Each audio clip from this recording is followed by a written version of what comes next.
In half-empty Rome, shortly after its capture, one of the last historically attested meetings of the Senate took place.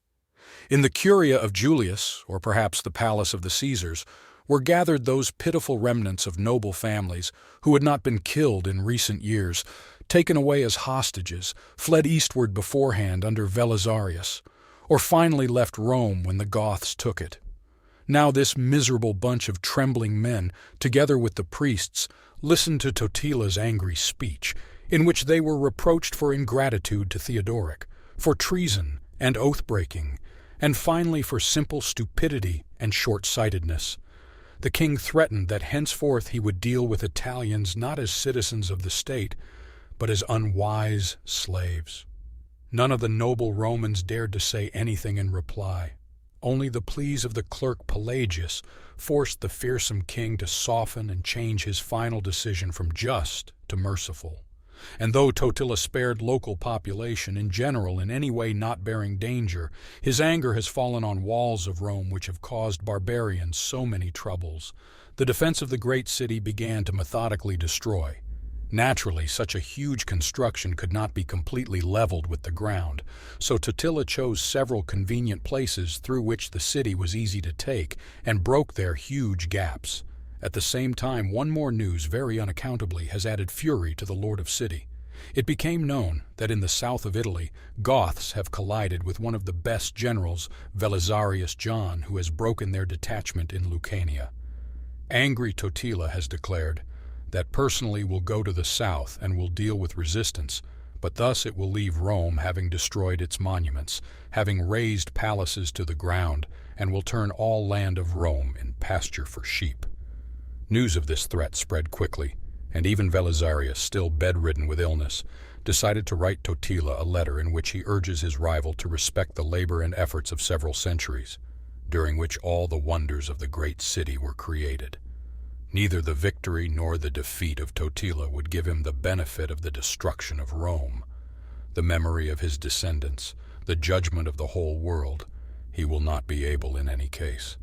It is known fact that Totila has written the return letter, but its text is unknown to us.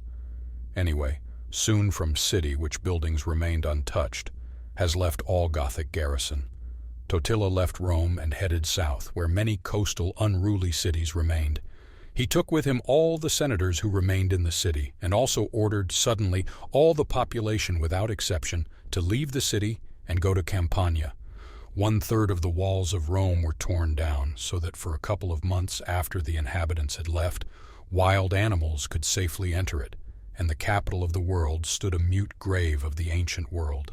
The letter of Velizarius, and also some malignant comments of Procopius and Jordan, gave reason to assert that Totila really has destroyed Rome. For many centuries thereafter, historians stuck to this convenient theory, whitewashing the marauding medieval inhabitants of the city. Leonardo Bruni even wrote in the style of Virgil, full of all sorts of horrors, description of the fire, which by order of Totila completely destroyed Rome. He enumerated the districts and stately buildings that fell one after another into the all-consuming flames. Other writers followed Leonardo's example, only adding details, each to the extent of his imagination. Goths, as it turned out, even drilled holes in the Colosseum. In fact, these are holes from the metal fittings which the inhabitants for centuries ripped out and dragged for remelting. According to these stories, the Goths destroyed all the statues, jealous of their height, as they were not able to build anything taller than 3 meters. Meanwhile, the prediction of Saint Benedict came true, who, having learned of Totila's intention to destroy Rome, said, "Rome will not be destroyed by the barbarians. It will decay itself after the storms and lightning, whirlwinds and earthquakes fall on it." In the spring of 547, Velizarius, having found out where the camps of the barbarians, bypass maneuver entered the empty city through the Ostian Gate. More precisely, through that place where there was a gate, because there were no more gates in Rome. In Totila's mind, this capture had no significance, since Rome had no population, no defense, only a loud name, and yet the commander of the Greeks seized upon the name. The commander's first concern was to rebuild the walls.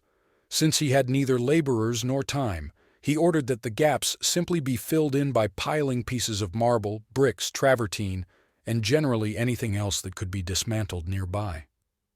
No cement was used, so the walls were more like theater sets, but it was enough for Velizarius at first. The moat was deepened and renewed, and with the arrival of the Greeks, the inhabitants began to gradually return to the city, and Rome began to resemble at least a little bit of a populated place.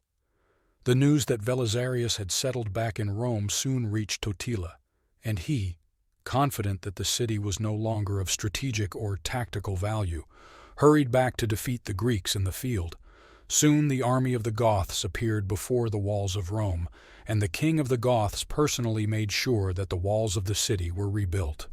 True, the Greeks were still working at the gates, which were still missing, and the Goths attacked the passageway, defended only by shields and spears. All attacks were repulsed. Velizarius' soldiers competently stood in the gates.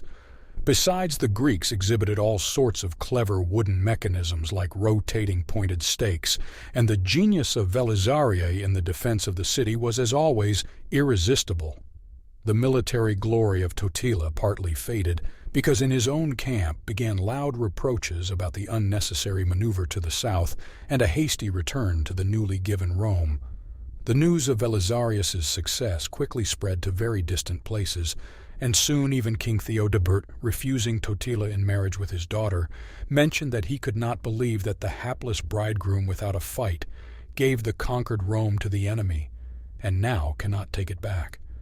The Goths besieging Rome soon saw that the Greeks hinged in Rome gates shackled with copper, and in the spring Totila turned the siege and headed south, where the indefatigable John Boldreid was able to repel the senators and their families held captive in Capua.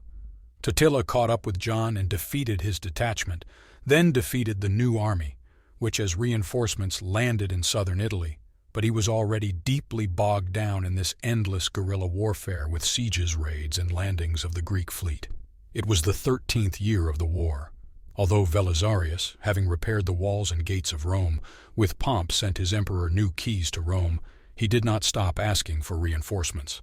The empire was not going to retreat from Italy, but Justinian did not want to consider what was happening a full-scale war, and sent each time a small detachment which could not turn the course of action in his favor. Soon Velizarius left in Rome Chief Conon and moved to the south, where there were many skirmishes in which the empire always lost. For 5 years the great commander spent in Italy, but could not defeat the heroic Ostgothic king, so that when Velizarius was called back to the empire, he returned without any triumph. The military commander was suspended from business. He fell into disfavor, and soon fell into disgrace with confiscation of property. Although a year later he was pardoned, this story in the future will serve as a medieval legend about the blindness of the great commander, who allegedly lived out his century in complete poverty. The legend was given as an example of black ingratitude of governors to saviors of fatherland from simple people. Totila the same again has approached to Rome. Conon was no more the chief there, as it on departure Velizarius again has begun for old and has been killed by own soldiers. Justinian condescended to this news, which did not stand out from the rest of the news from the empire suffering from famine and plague. The new chief of Rome, Diogenes, was a very active commander and courageously repulsed several barbarian attacks. He even ordered to sow the empty areas of the city with wheat, so he was ready for a long siege. Unfortunately, this time Rome fell because of treachery.